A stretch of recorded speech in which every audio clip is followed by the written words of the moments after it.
Well, what's going on, guys? Thank you so much for tuning in. This is week 5. Getting closer to nationals. Training's going well. Hit some big PRs this week on block pulls and getting the itch for some comp pulls that are heavy coming up soon. Things progressing ahead of schedule, it looks like, so excited for that. As far as other stuff going on with TSA, we've got the revised intermediate approach right around the corner from being released. So the TSA intermediate approach is a pretty widely popular at this point free program that we put out about 2 years ago now. So we are updating that with a few changes, mods, different ways to adjust training volume, adding some auto regulation, things like that. Tessia DeMatos, longtime TSA athlete and PT student, put together a fantastic article for the weekly series on the biopsychosocial model of pain. So that's getting sent to the editor. Very excited about that and having you guys read that. We have our 2019 TSA competition t-shirts available now. So for TSA athletes, you can go grab those, and for anyone who supports TSA or just wants a cool t-shirt, you're welcome to grab one too at the website. What else? Finally, if you want to follow along with any of this stuff, just go check us out at The Strength Athlete on Instagram and keep up with all of our latest posts and topics. Talk to you guys soon. Enjoy the vlog.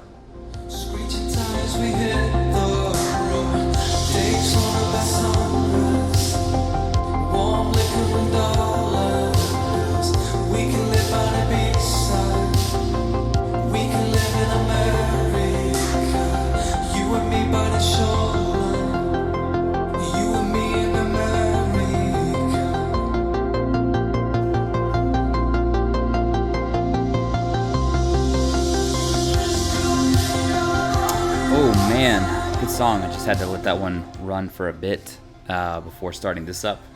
So yeah, man, productive week this week. Really low mental arousal, just kind of one of those get the work in kind of weeks, which felt really, really good. It didn't really feel like I was scared of loads or even had a whole lot of anticipation. So kind of just feeling like I'm owning the training approach right now. Basically just no thoughts of failure or how difficult things might be, or if I need to drop loads or aches and pains, anything like that. Technique is feeling super automatic these days. I would say that deadlift and bench press feel the most automatic. Squat, I'm still fussing around with my feet a little bit. Just can't quite nail down a stance width that feels perfect. Sometimes a narrower stance feels a little better, sometimes slightly wider feels a little bit better, but strength is up on the whole. The pitch shark here is the heaviest I've ever done before, 8 plates. I remember seeing Chance do this a long time and thinking, I got that, no problem. And it took me like 8 to 12 weeks of doing pitch shark to get up there. So, yeah, finally tied with Chance. I'm sure he's gone even heavier, but I set myself a milestone for that a long time ago. So glad to hear that I'm there now. So yeah, overall strength is up, which I take to be a sign that hypertrophy is up. Definitely keeping the trend going on increased nutritional adherence. We've been making some teriyaki chicken and some rice, and that's been like a 2 meals a day kind of thing. A fruit smoothie with some spinach and some protein powder, and then a big egg white breakfast. So definitely doing my diligence on protein intake, which felt pretty good. Before I get too far here, I just want to talk a little bit about mental health. And before you exit the YouTube video, basically I just working with a therapist over the past 2+ years or something like that, on and off, has been a wonderful thing for me. And I feel like therapy has kind of a negative connotation of you only do this if you have a problem, or people who use therapists are somehow looked down on because you can't solve your own problems or something like that. It's basically a professional listener, and I've had nothing but good experiences with therapy and just with talking more about your problems and identity and past and future, and you're just kind of sorting stuff out, and it's been a wonderful experience. So if you've never tried, if you have stuff going on, if you feel depressed or lost or lonely or just want to be a better version of yourself too, just working on self-improvement, I would highly suggest working with someone. There is bound to be someone in your local area. You don't have to go on a weekly basis. You can do it once a month. Seek it out. I've had nothing but good things to say. Please ask me questions. Please use me as a resource. I just want to be in the corner of mental health because it's been such a positive thing in my life. All right, PSA out of the way, getting back to some training. This is my heavier bench press of the week. Some doubles at 412 or so, all moved pretty darn well. A few of the accessories that I did this week didn't record, and I did skip a few. Bad Bryce. I didn't do my biceps. I think we were short on time. And later in the week, I didn't end up doing some rows because my back was just fried after these deadlifts. We're putting together a bar at the gym, kind of a coffee bar workspace kind of stuff. So gluing together some planks for that. And that's all done now at the end of the week as I'm recording this. And just need to kind of sand around the corners and start to stain it. But it's been fun. I've really enjoyed the few projects that I've been able to do for Elevate Barbell and push my way forward.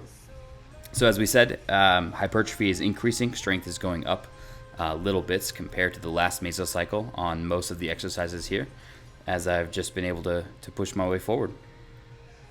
Talking a little bit more about that article that Tessia just finished writing. It's a really relatable article about the biopsychosocial model of pain. So basically, pain can be caused from something acute happening.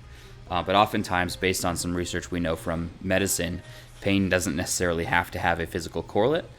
We know this from people having, amputated limbs and still having phantom pain in hands that don't exist anymore.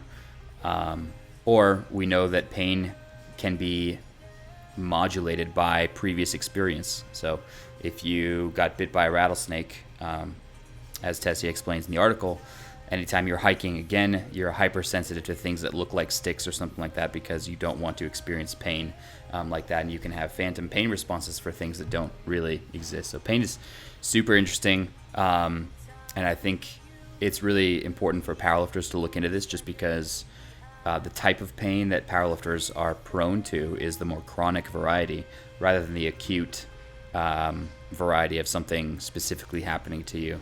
And chronic pain can certainly be influenced by perception as well. So this plays into how patients talk to their athletes, the language that you use to avoid nocebo effects, and on down a deep and fun rabbit hole. I highly encourage you to check out that article. So getting into some block pulls. I felt super good for this session. And just technique felt great and automatic and low arousal and just kind of, it was popping. So 4 doubles was the name of the game and just kind of started off at RPE 6 and worked my way up. Admittedly, 400 kilos was a little past RPE 8, but it was kind of just the right number to load after my third set, and damn, it was fun. I don't think I ever expected to hold that in my hands, but very, very cool. So is this a sign that I'm going to deadlift 400 kilos? No, absolutely not. I'm not sure I can even hold on to it without straps. However, it is a sign that deadlift strength is going up. The muscles are stronger. I can lock out that weight, so that's good. And it's just a sign that deadlift strength in general is going up. So I'm very excited to see how this kind of stuff materializes. Shout out to my team, by the way. Listen to this. Awesome. So pistol squats here, wonky, weird exercise, are way better than last week. Feeling a little bit more controlled and centered over my foot, more explosive. It is humbling how hard these are. So good to get these done. As I moved my way forward. Bench press is feeling pretty uneventful. So yeah, all in all, just a productive, darn good week in whole. So I think what I'm going to do is film a video about my burnout research on how burnout affects powerlifting athletes, what to watch out for, what are risk factors, how can you tell, how can you make changes to avoid burnout in the future. I'm going to make a YouTube video, and then I'm also going to host up like a quiz or something like that that you can use to help yourself get through some of that stuff, because I've been there. It's not fun, and I want to make sure that other athletes don't have to go there. So my bench press tends to function best when I'm trying to get my chest contact point as high off the bench as possible, and I've got just kind of a strong glute contraction. It tends to feel best there. So mental cue that I was using on squats here that seemed to really help was just to affirm to myself that I am a 720-pound squatter, and that kind of filled me with a sense of power and confidence getting under the barbell, just acting like these weights are representative of the kind of strength that I want to have. And it really made a difference. So unrack was confident, felt explosive, and just kind of really tried to crush the weights. Obviously, you can't brain yourself into lifting weights that you can't lift, but you can get out of your own way. And I think that's what statements like I am a 720-pound squatter, or I am unstoppable, or let the haters watch me, or things like that. Whatever kind of stokes the fire for you or lets you get your best performance. Self-talk has a range of different ways that you can apply it. There's an article in that on the TSA weekly series. But just whatever kind of fits best with you and your persona. All it's functioning is to get you out of your own way, to limit the amount of technical talk and have you function to the best of your ability. So this was up quite a bit, 20 kilos on the planned sets. So it was 262 or 6 to 8 RPE. So finish that out. Enjoying the rest of my weekend. Hope you guys are doing the same. And I will see you guys in the next vlog. Hope you have a great one. Take care.